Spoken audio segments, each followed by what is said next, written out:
میں اپنے بستر پر دراز یہ سوچ رہی تھی کہ جیسے حضرت یعقوب علیہ السلام کی دعا قبول ہوئی اور انہیں حضرت یوسف واپس مل گئے، تو کیا ہماری بھی ایسی کوئی دعا معجزاتی طور پر قبول ہو سکتی ہے؟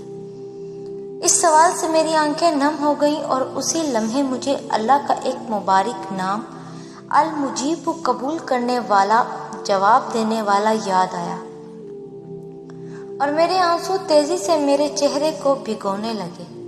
مجھے احساس ہوا جس رب کا ایک نام ہی قبول کرنے والا اور جواب دینے والا ہے، اور وہ رب ہمارا بھی اتنا ہے جتنا وہ حضرت یعقوب علیہ السلام کا تھا، تو ایسا کیسے ہو سکتا ہے کہ وہ ہماری تڑپ کو دیکھ کر ہماری دعا قبول نہ کرے؟ اور اس خیال نے میرے دل کی بے چینی کو پل بھر میں غائب کر ڈالا۔ بے شک وہ بہت محبت کرنے والا رحیم رب ہے۔ اس دیری کے بعد اللہ کا فیصلہ تمہارے حق میں بھی تو ہو سکتا ہے۔ جیسے میلوں کا فاصلہ سمجھ رہے ہو، وہ تم سے بس ایک دعا دور بھی تو ہو سکتا ہے۔ جیسے مایوس ہو کر یوں ہی خالی چھوڑ آئے ہو، مقدر کے اس صفحے کو دعا سے بدلنے کا اختیار تمہارے ہاتھ میں بھی تو ہو سکتا ہے۔ جس کے چھن جانے پر اللہ سے روٹھے بیٹھے ہو، اس کا ابھی پاس رہنا تمہارے لیے برا بھی تو ہو سکتا ہے۔ کیا پتا اللہ نے تمہاری من پسند چیز صرف آزمائش کے لیے دور کی ہو تم سے۔ اس انتظار کے بعد تمہارا مانگا ہوا بھی ہی تمہارے نصیب کا حصہ بھی تو ہو سکتا ہے۔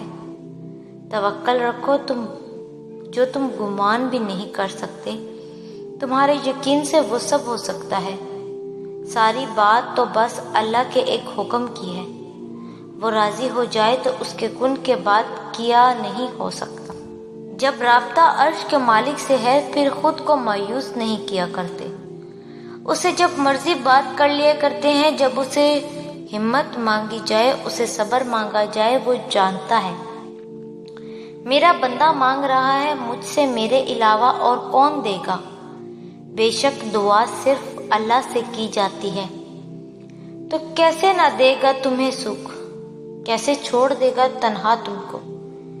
جب کوئی نہیں ہوتا تب صرف اللہ ہی تو ہوتا ہے، جب کوئی نہیں سمجھتا تب صرف اللہ ہی تو سمجھتا ہے۔ وہ رگ رگ سے واقف ہے، نہ بھی بتاؤ تو وہ سارے حال خوب جانتا ہے۔ اور جب امید اللہ سے لگی ہو تو ٹوٹنے کا کوئی امکان نہیں ہوتا۔ صرف اللہ ہی ہے جو دلوں کا بوجھ اتار سکتا ہے، دل کو سکون عطا کر سکتا ہے۔ جب خالق سے دل لگا لیا جائے تو دل اتنا پریشان نہیں ہوا کرتا، کیونکہ پھر ہم ہر وقت اللہ کو اپنے پاس پاتے ہیں۔ تو دعا کرو اور کرتے رہا کرو کہ دعاؤں کا چاہے رنگ نہیں ہوتا، مگر جب یہ رنگ لاتی ہیں تو زندگی میں رنگ بھر دیتی ہیں۔ تیرے رب کے پاس تیرے لیے عطاؤں کا سمندر ہے، تمہارے یہ ضبط کے آنسو کا ایک ہی قطرہ اس رب کی رحمت کے سمندر میں شور مچا دیتا ہے، اور اس چیز کو بھی کھینچ لے آتا ہے جو تمہارے مقدر کا حصہ نہیں ہوتی۔ کیونکہ جن راستوں کا سفر تکلیف دہ ہو، اس کا اختتام ہمیشہ حسین ہوا کرتا ہے۔ اللہ فرماتا ہے، اور عنقریب تمہارا رب تمہیں پھیر دے گا اس کی طرف جس میں تمہاری خوشی ہے۔ لوگوں کے لیے بے لوث ہو کر دعائیں کیا کریں۔ آپ کسی کی خاطر رب کی بارگاہ میں ہاتھ اٹھائیں گے تو اس روح زمین پر کوئی نہ کوئی آپ کے لیے بے لوث دعائیں کرنے کے لیے بٹھا دیا جائے گا، اور پھر کبھی کسی کے لیے دعا کر کے اسے بتا بھی دیا کریں کہ اس کے دل کو تسلی ملے۔ آپ اس رب کے بندوں کے لیے کچھ کریں تو وہ آپ کے لیے بہت کچھ کرے گا اور کروائے گا۔ آپ کسی کی راہ سے ایک کنکر ہٹائیں تو وہ رب کسی کے ذریعے آپ کی راہ سے بہت سے کنکر ہٹوا دے گا۔ زندگی ہمیشہ پرسکون نہیں ہوتی، مشکلات بھی آتی ہیں اور تکالیفیں بھی۔ یقیناً تم بھی اداس ہو، لیکن پتہ ہے ایک بات جو پتھر پر لکیر ہے، جسے لکھ کے اللہ نے تمہیں تھما دیا ہے، جسے کوئی مٹا نہیں سکتا، جو بات کبھی بدلی نہیں جا سکتی، وہ یہ ہے کہ آنے والا وقت ہمیشہ تمہارے لیے پہلے سے بہتر ہوگا۔ پھر چاہے کچھ ہو جائے تمہیں اللہ پر یقین رکھنا ہے، تمہاری منزل یقیناً بہت خوبصورت ہونے والی ہے۔